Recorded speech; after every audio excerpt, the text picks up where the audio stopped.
Malaquias é o último livro do Antigo Testamento.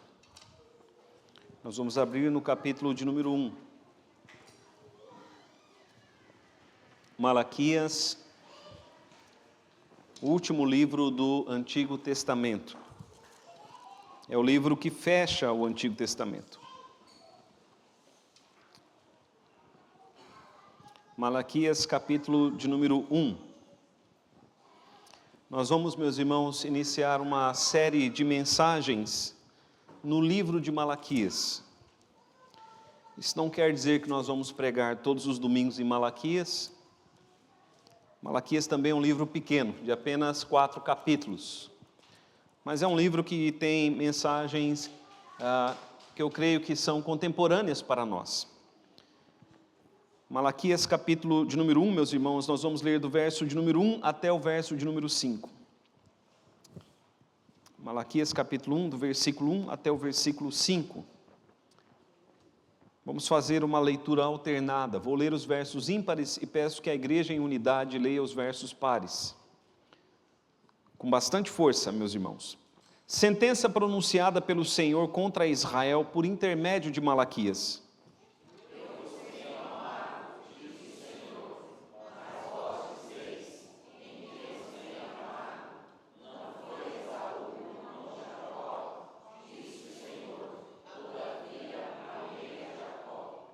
Porém aborreci a Esaú, e fiz dos seus montes uma assolação, e dei a sua herança aos chacais do deserto.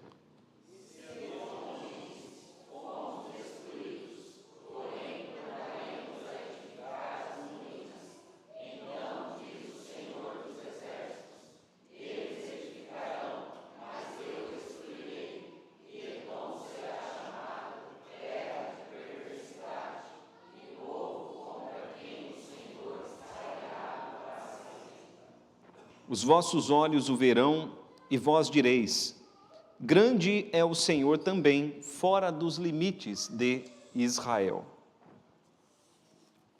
Vamos orar, meus irmãos. Peço que as crianças se coloquem também em oração. Vamos orar, igreja. Pai querido, em nome de Jesus, ó Santo Deus de Israel, nós pedimos, em nome de Jesus, que o Senhor fale aos nossos corações pela Tua palavra. Que o Teu Espírito, Pai, nos visite nessa noite. Que nós sejamos, ó Deus, tocados pela Tua graça, pela Tua misericórdia e pelo Teu amor. Oramos, Senhor, para que haja clara compreensão das Escrituras. E oramos, ó Deus, para que o Senhor coloque em nossas almas fome e sede de Ti, da Tua palavra. Que o Senhor esteja repreendendo o inimigo nessa noite, Pai. Em nome de Jesus oramos. Amém. Meus irmãos, o tema dessa mensagem está aí na projeção.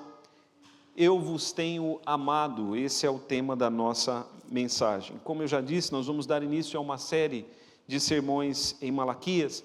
E eu gostaria que os irmãos lessem esse pequeno livro de apenas 4 capítulos. Você, acredito que em 20 minutos lê todo esse livro na sua casa. Mas eu gostaria que os irmãos lessem várias vezes o livro. Porque quanto mais nós lemos, mais Deus fala aos nossos corações. É importante, meus irmãos, que vocês não apenas ouçam o sermão aqui, mas que vocês levem para casa, meditem nas Escrituras e orem perguntando ao Senhor: Senhor, o que o Senhor quer falar com a Tua igreja, sabendo que cada um de nós faz parte desta igreja. Este livro, meus irmãos, é um livro com temas muito atuais, como nós veremos. E também é um livro que desafia a nossa fé. Deus quer, por meio desse livro, despertar a nossa fé para servirmos ao Senhor melhor. A história de Israel, meus irmãos, a história de Israel pode ser resumida nestes pontos: o chamado de Abraão, a descida dos filhos de Abraão depois ao Egito, onde permaneceram por mais de 400 anos, por cerca ali de 430 anos. Quando o povo sai do Egito, começa ali a formação da nação de Israel. depois vem o tempo dos juízes, o tempo dos reis, e depois do tempo dos reis vem o terrível exílio, E logo depois do exílio, porque no exílio o povo foi completamente destruído pelos babilônios, logo depois do exílio vem a reconstrução de Israel. Malaquias, meus irmãos, está falando nesse período. Malaquias está falando no período da reconstrução. Malaquias é o profeta que fala no tempo de Esdras, no tempo de Neemias, ele fala nesse tempo. E era um tempo, meus irmãos, muito difícil para a nação de Israel.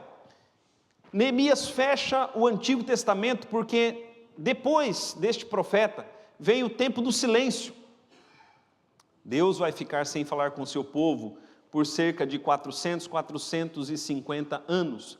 E o silêncio será, vamos dizer assim, oficialmente quebrado, somente com a chegada de um outro profeta que é João Batista. João Batista é um profeta que vem preparando o caminho para a chegada do Senhor Jesus Cristo. Malaquias, meus irmãos, tem este nome, e alguns têm dúvida se esse é realmente um nome ou se é um título que foi dado ao profeta. Porque o nome Malaquias significa anjo, significa mensageiro. Isto é que significa Malaquias, significa anjo, significa mensageiro. Ele está trazendo a palavra, está trazendo a mensagem do Senhor para o povo ali de Israel. O povo para quem Malaquias profetizou, meus irmãos, havia voltado do exílio e não estava encontrando vida fácil. Era um povo que estava desiludido, especialmente das promessas messiânicas, porque Israel, quando voltou do exílio, aqueles que voltaram do exílio acreditavam que o Messias logo viria, que eles provariam do grande poder de Deus, mas o que eles encontraram ali na terra prometida foi uma terra destruída que precisava ser reconstruída, e muitas lutas foram encontradas nessa reconstrução. E o povo então, cético, desiludido, começou a viver uma religiosidade frouxa. Muitos começaram a se entregar ao pecado, e muitos começaram a ficar com o coração endurecido. E o profeta Malaquias então tem essa tarefa de confrontar o povo e de levar os corações duros a serem então amolecidos. Meus irmãos, o que acontecia com o povo nos dias de Malaquias acontece também com muitos de nós em nosso tempo. Às vezes nós achamos que a vida vai ser mais fácil, mas vem problemas difíceis, tempos duros, e o nosso coração vai ficando endurecido. Nós vamos ficando às vezes céticos e começamos a nos perguntar: onde é que está Deus? E a palavra do Senhor e os pastores têm a missão de trabalhar com vidas assim, para que corações endurecidos se tornem amolecidos pela graça de Deus. Neste pequeno livro, meus irmãos, nós vamos encontrar Deus confrontando o seu povo. Deus vai confrontar o seu povo a respeito de várias questões. E sempre que Deus procura confrontar o povo responde a Deus com dureza. Não é um povo que responde a palavra de Deus com graça, mas é um povo que responde a palavra de Deus com dureza. Se nós olharmos, por exemplo, ali Malaquias capítulo 1, verso de número 2, Deus vai dizer ao povo: eu tenho amado vocês, mas eles vão dizer a Deus: no que é que o Senhor tem nos amado? Porque eles estavam vivendo ali aquela vida dura de reconstrução depois do exílio. Ainda no capítulo 2, a partir do verso de número 6, Deus vai dizer: vocês não têm me honrado. E o povo vai dizer: no que é que nós não temos honrado ao Senhor? No que é que nós temos desprezado o teu nome? Depois Deus vai dizer ao povo: vocês têm contaminado o meu santuário. E o povo vai dizer: no que é que nós temos contaminado o teu santuário? Deus vai dizer ao povo: vocês têm me deixado cansado. E eles vão dizer a Deus: por que é que nós temos te deixado assim, cansado? Deus vai dizer ao povo: vocês precisam tornar para mim, vocês precisam se converter. Capítulo 3, a partir do verso de número 7. E o povo vai dizer: no que é que nós precisamos nos converter? E assim, meus irmãos, por todo o livro nós vamos encontrar esse diálogo entre Deus e o seu povo. Deus confrontando o seu povo através do profeta Malaquias, que é o mensageiro de Deus, e o povo respondendo a palavra de Deus com dureza. E eu fico pensando, meus irmãos, se por vezes também nós não somos assim. Quando Deus fala conosco pela sua palavra, como nós respondemos à palavra do Senhor? Nós lemos lá em Salmo 51, verso 17, que o sacrifício que Deus requer de nós é o quê? Um coração quebrantado e contrito. Esse coração, ou essa pessoa, Deus não vai desprezar. Mas Deus tem encontrado em nós um coração quebrantado, ou Deus tem encontrado em nós um coração endurecido? Que o nosso coração, meus irmãos, seja quebrantado, que o nosso coração seja quebrantado, porque as respostas que o povo estava dando a Deus aqui, mostram corações duros, incrédulos e perdidos. E é diante desse quadro que o profeta Malaquias tem o objetivo, e o objetivo do profeta é convencer o povo do pecado, da justiça e do juízo. Essa é a missão do profeta Malaquias. E essa, meus irmãos, na verdade, quando nós olhamos para o Novo Testamento, é a obra do Espírito Santo. Porque é disso que nós precisamos ser convencidos para a nossa salvação, do nosso pecado, da justiça de Deus e do juízo divino. Malaquias, meus irmãos, é um convite para que eu e você olhemos para o nosso próprio coração. Amém, igreja? Leia este livro olhando para o seu próprio coração e ore a Deus pedindo ao Senhor: Senhor, o que o Senhor tem a falar comigo através dessa profecia em meus dias? Diante disso, meus irmãos, vamos olhar para a palavra de Deus, do verso de número 1 até o verso de número 5, porque os objetivos do profeta são também os nossos objetivos: convencer a igreja do pecado, da justiça e do juízo, mas também mostrando sempre a graça e o amor de Deus. No verso de número 1 diz: sentença pronunciada pelo Senhor contra Israel por intermédio do profeta Malaquias. O verso de número 1, meus irmãos, nos fala sobre uma sentença. E esta palavra que nós temos aqui, que aparece como sentença, no original, ela pode ser traduzida como fardo. E a palavra fardo aqui, ela mostra o peso da palavra do Senhor que estava sobre o profeta Malaquias. Porque para o profeta, trazer aquela palavra era um fardo, era um peso. E é sempre um fardo, meus irmãos, para os pregadores pregarem a palavra do Senhor.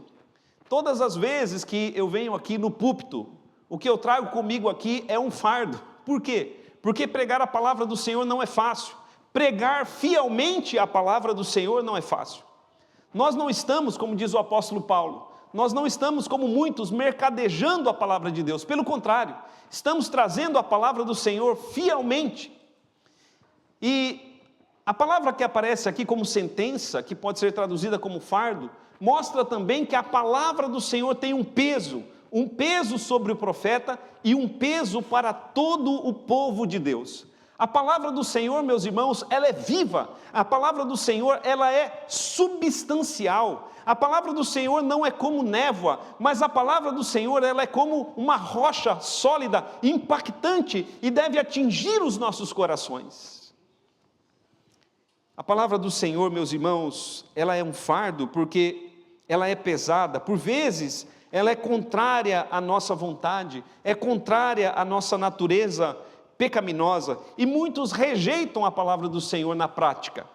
Nós vemos como o profeta Malaquias vai pregando a palavra, mas as pessoas não vão aceitando facilmente a palavra. Pelo contrário, cada vez que ele fala, o povo responde com dureza à sua mensagem. E não foi isso, meus irmãos, que aconteceu também com o nosso Senhor Jesus Cristo? Será que a mensagem de Cristo foi facilmente aceita? Nenhum dos profetas teve a sua mensagem facilmente aceita. A Bíblia diz que todos os profetas foram perseguidos, e a maioria deles se tornou mártir. Também os apóstolos, todos eles foram perseguidos e se tornaram mártires do Senhor. A palavra do Senhor, meus irmãos, quando ela é fielmente pregada, ela confronta corações. E é por isso que aparece aqui no texto esta palavra como sentença pronunciada pelo Senhor, que mostra que a mensagem não era de Malaquias, mas a mensagem era do Senhor. Malaquias era apenas um instrumento nas mãos de Deus para trazer a palavra para Israel. Mas veja, meus irmãos, que mesmo quando a palavra ela é colocada dessa forma, Deus ele está agindo com graça para com o seu povo. Porque se Deus quisesse, Ele entregaria o seu povo ao seu próprio pecado. Deus deixaria o povo à mercê de si mesmo. Mas por que Deus está confrontando o seu povo? Porque Deus tem um propósito eterno para aqueles que Ele ama. Amém, igreja? Se Deus não chamasse a nossa atenção, se Ele não puxasse a nossa orelha, seria sinal do seu desamor para conosco. Mas porque Ele chama a nossa atenção, e porque Ele procura nos trazer de volta para o caminho, isso, meus irmãos, é prova do seu grande amor para conosco. Veja que é o que Deus faz a partir do verso de número 2. Ele fala do seu amor. Ele fala do seu grande amor para com o seu povo. O verso de número 2 diz assim: eu vos tenho amado, diz o Senhor. Não é simplesmente eu os amei ou eu os amarei, mas eu os tenho amado. Continuamente Deus tem amado o seu povo. Deus ele nos ama, meus irmãos. A mensagem de Malaquias começa com a declaração do amor de Deus por um povo rebelde, ingrato e de dura serviço. Deus diz a esse povo: eu os amo. E Deus, meus irmãos, com estas palavras, Deus quer dar a certeza à nação de Israel e à nossa igreja. Deus quer nos dar a certeza do seu grande amor. Eu vos tenho amado. Deus, meus irmãos, Ele é maravilhoso e Ele nos ama com amor real, com amor verdadeiro. Bem antes de Malaquias, ou um pouco antes de Malaquias, o profeta Jeremias. O profeta Jeremias também falou do amor de Deus a uma nação rebelde. Jeremias disse as palavras de Deus: com amor eterno eu te amei, e com benignidade te atraí. Deus, meus irmãos, ama o seu povo. Mas antes de Jeremias, um grande profeta, ou o grande profeta do Antigo Testamento, Moisés.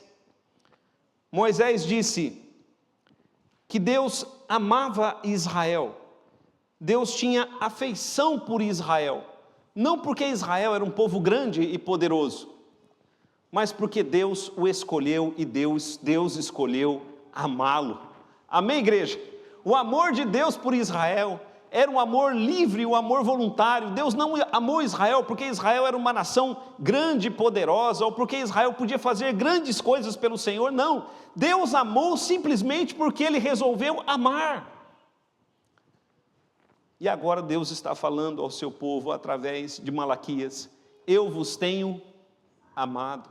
E Deus está falando comigo e com você nessa noite: eu vos tenho amado. Deus nos ama, meus irmãos. Deus nos ama apesar de nós. Ele nos ama. Porque o profeta Malaquias, como nós dissemos, não está falando a um povo bonzinho, a um povo de coração quebrantado, não. Malaquias está falando a um povo de coração duro, e Deus está dizendo a esse povo: eu vos tenho amado. O amor de Deus, meus irmãos, para os seus eleitos é um amor de aliança, é um amor incondicional, é um amor eterno, é um amor imutável, é um amor perfeito. O amor de Deus pelo seu povo é soberano, é livre. Não é como o amor deste mundo. O amor de Deus não é como o amor deste mundo, que é interesseiro, egoísta e vaidoso. O amor de Deus pelo seu povo é um amor ágape.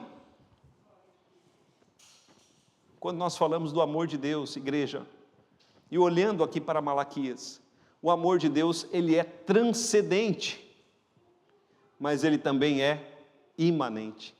Nós jamais, como transcendente, nós jamais poderíamos alcançar esse amor, mas ele veio até nós, meus irmãos, e nos alcançou. O amor de Deus, ele é falado por nós, mas ainda assim, na profundidade, este amor é inefável. Palavras humanas não podem explicar esse grande amor. Para o povo do Antigo Testamento, Deus revelou o seu amor, mas para nós, povo do Novo Testamento, é ainda mais claro o amor de Deus, porque nós vemos o amor revelado, o amor de Deus revelado em Cristo Jesus, nosso Senhor, que deixou a sua glória, veio habitar entre nós, caminhou entre nós sem jamais pecar, mas foi para a cruz para tomar o nosso lugar. Ele morreu na cruz em lugar de pecadores. Ele morreu a nossa morte para que nós fôssemos salvos e para que vivêssemos então a sua vida. Meus irmãos, este é o grande amor de Deus. O amor de Deus, ele é claro, ele é evidente, ele é revelado, ele é provado. Mas ainda assim, igreja, há muitos que desprezam o amor de Deus. Veja o que acontece no texto. Porque Deus diz àquele povo: eu vos tenho amado. Mas o povo responde: em que tens nos amado? Olhe, meus irmãos, esta frase: em que tens nos amado? Olhe como esta frase é uma frase má, como é uma frase ruim de se ouvir. Imagine um pai dizendo ao filho: filho, eu te amo, e o pai olhando para o filho, e o filho diz ao pai: em que você me ama, pai? Em que você me ama? Pois é isso que está acontecendo. Deus, como pai, está dizendo àquele povo: eu amo vocês, mas o povo está dizendo a Deus: em que você nos ama? Em que você nos ama? A questão é, meus irmãos, Deus nos ama, mas nós amamos a Deus? Ele ordenou que o amássemos sobre todas as coisas. Deuteronômio capítulo 6, versos 4 a 7 diz: ouve, ó Israel, o Senhor nosso Deus é o único Senhor. Ele é o único Senhor, o único Deus. Amarás, pois, o Senhor teu Deus de todo o teu coração, de toda a tua alma, de todo o teu entendimento. E estas palavras que hoje te ordeno estarão no teu coração. A palavra coração na Bíblia significa todo o nosso ser. E é assim que Deus ordena que o amemos. O amor de Deus, ou o amor a Deus é o grande mandamento. Mas no versículo 2 nós encontramos Deus dizendo: eu amo vocês, e o povo respondendo: em que você nos ama? E esta declaração, esta frase, em que você nos ama, revela a ingratidão daquele povo. Porque Deus, meus irmãos, durante toda a história de Israel, Deus revelou o seu amor.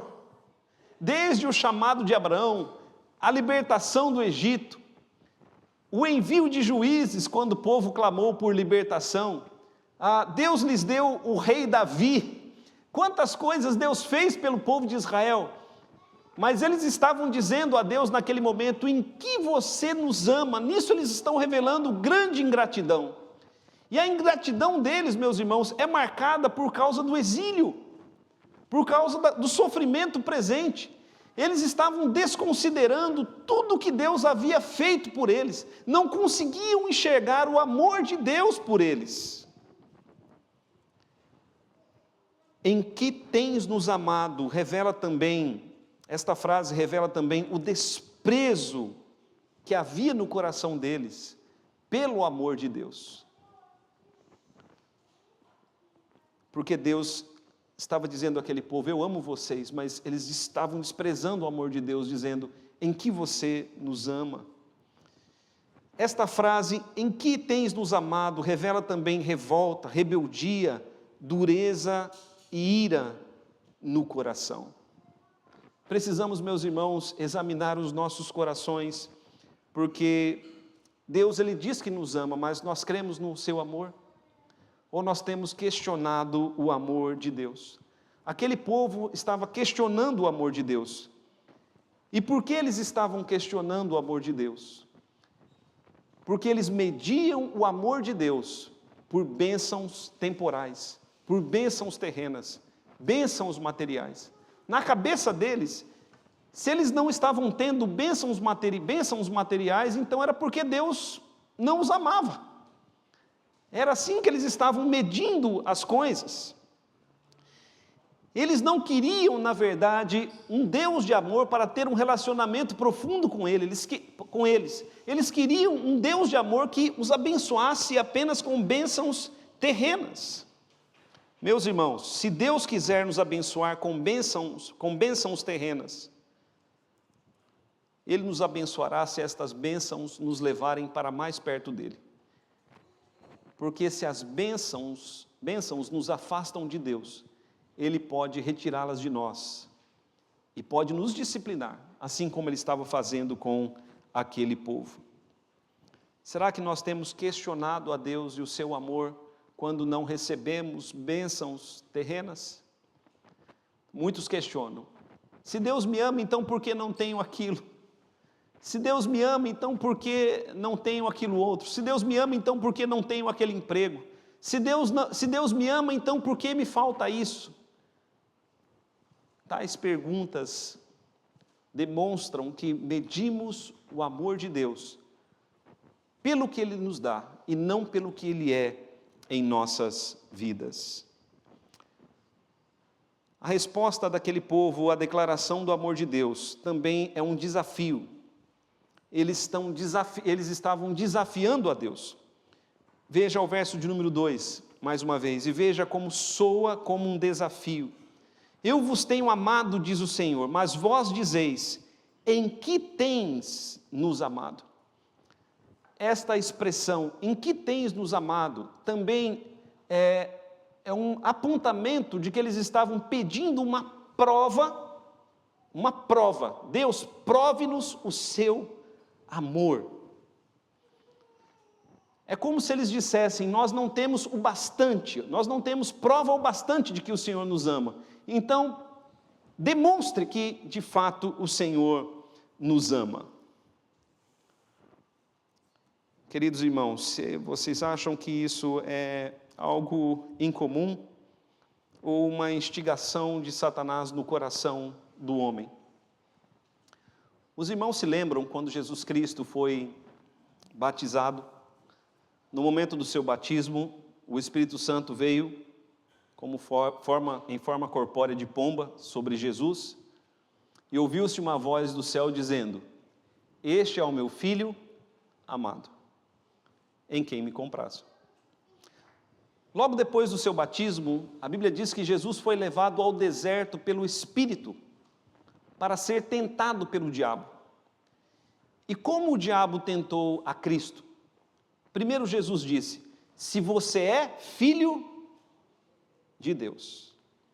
Deus disse que você é um filho amado. Se você é filho de Deus, então por que está passando fome nesse deserto?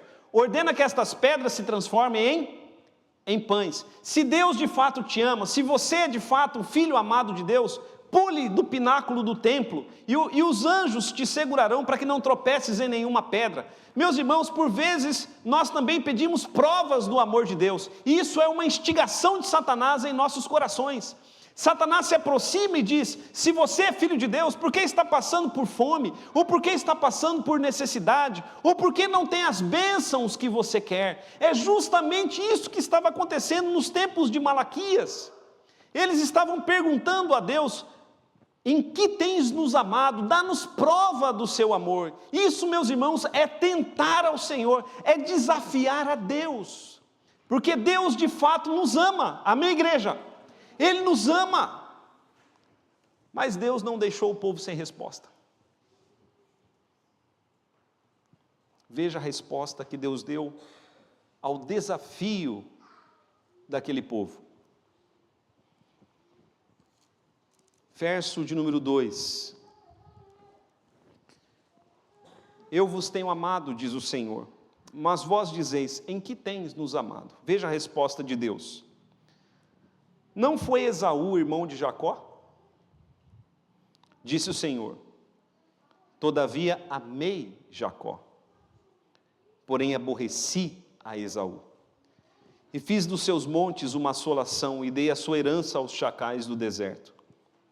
Se Edom, que é Esaú, se Edom diz: fomos destruídos, porém tornaremos a edificar as ruínas, então diz o Senhor dos exércitos: eles edificarão, mas eu destruirei. E Edom será chamado terra de perversidade, e povo contra quem o Senhor está irado para sempre. Eles pediram a Deus: dá-nos uma prova do seu amor. Demonstre o seu amor. Em que tens nos amado? E Deus deu uma resposta a eles. A resposta de Deus foi: olhem para Abraão. Abraão teve 2 netos gêmeos. Os 2 netos gêmeos de Abraão, Jacó e Esaú.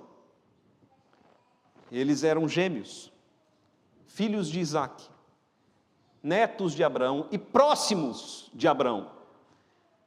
Eles cresceram ali aos pés de Isaque, mas também aos pés de Abraão. Eles aprenderam de Isaque, mas também aprenderam de Abraão. Eram gêmeos, de uma mesma mãe, foram gerados no mesmo ventre. Mas Deus diz: amei Jacó e aborreci Esaú. A palavra aborrecer aqui, meus irmãos, significa uma ação ativa de Deus em aborrecer a Esaú. E lá em Romanos, capítulo 9, o apóstolo Paulo diz que os gêmeos, Jacó e Esaú, não eram ainda nascidos para que o propósito de Deus quanto à eleição se cumprisse em suas vidas. Deus amou a Jacó, porém aborreceu a Esaú. E o que isso tem a ver com o amor de Deus? Isso tem a ver, meus irmãos, com o amor de Deus no fato de que aqueles que Deus ama, Ele preserva. Aqueles que Deus ama, Ele guarda. Aqueles que Deus ama, Ele sustenta. Aqueles que Deus ama, Ele busca para ter um relacionamento próximo com eles. O contexto histórico, igreja, é que os babilônios, quando vieram contra Israel, eles vieram também contra Edom, porque Jacó e Esaú se tornaram 2 nações. Jacó se tornou Israel. Israel significa campeão com Deus. E Esaú se tornou Edom.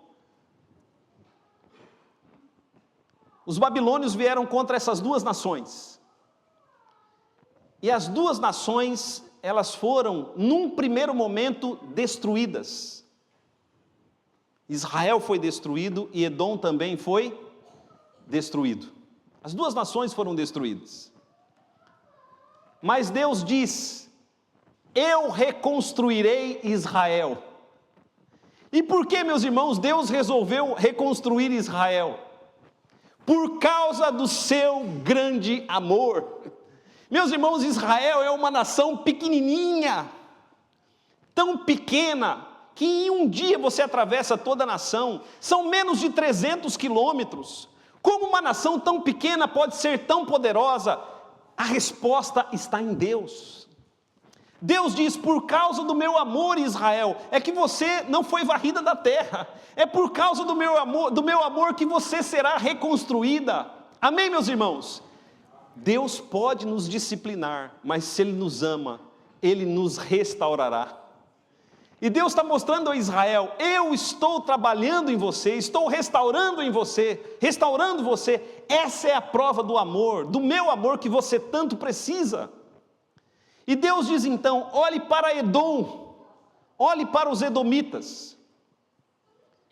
E Deus diz: olhe para os edomitas. Verso de número 4, verso de número 3. Edom será uma assolação, e a sua herança será aos chacais do deserto.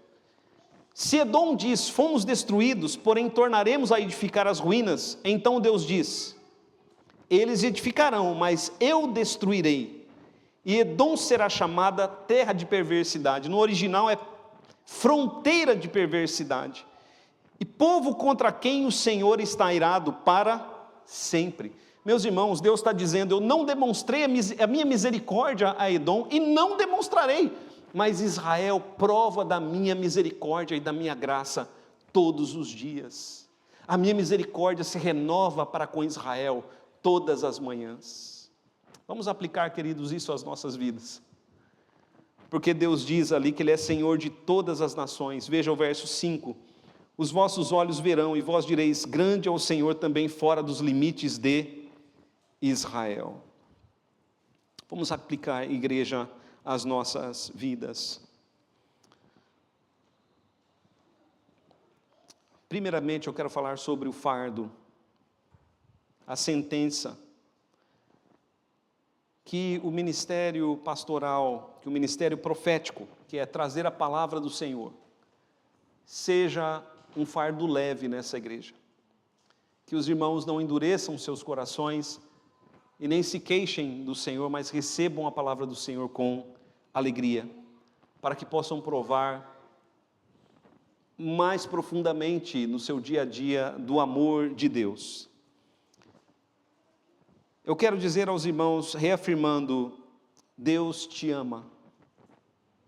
E qual a grande prova do amor de Deus por mim e por você? Primeiramente, a cruz. A cruz, meus irmãos, é a prova do grande amor de Deus por mim e por você. Mas também o fato de a mensagem da cruz ter nos alcançado. Isso é prova do amor de Deus por mim e por você. Deus, Ele nos ama, e porque Ele nos ama, Ele nos sustenta, Ele nos disciplina, Ele nos orienta, Ele nos restaura. Isso tudo é prova do amor de Deus.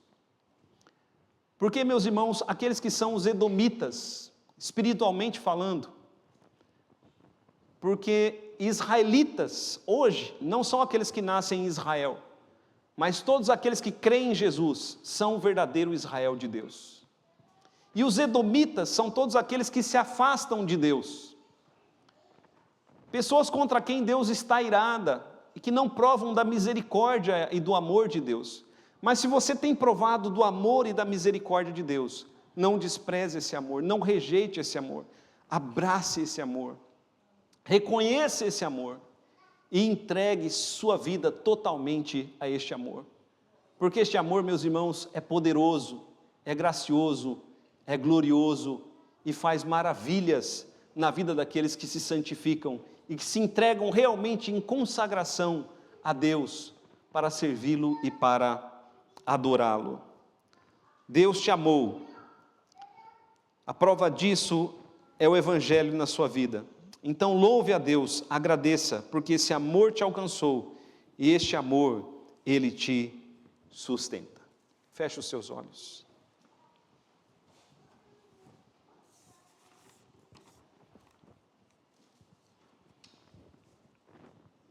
Ore a Deus.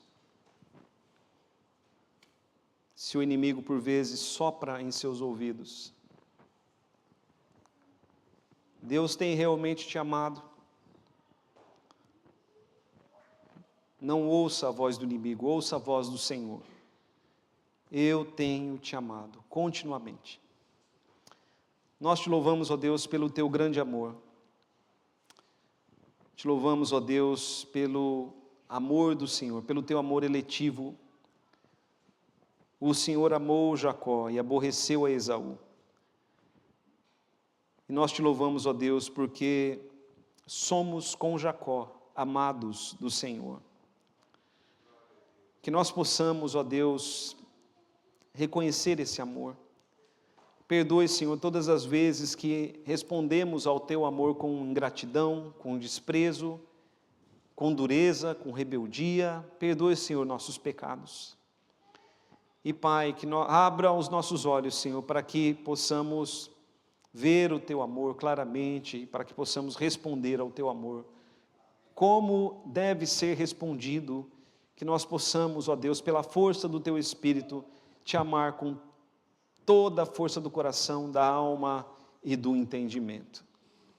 Ó Deus amado, é a oração que nós fazemos, clamando mais do teu amor e clamando também mais despertamento para te amarmos. Em nome de Jesus oramos. Amém. Quero chamar os presbíteros à frente.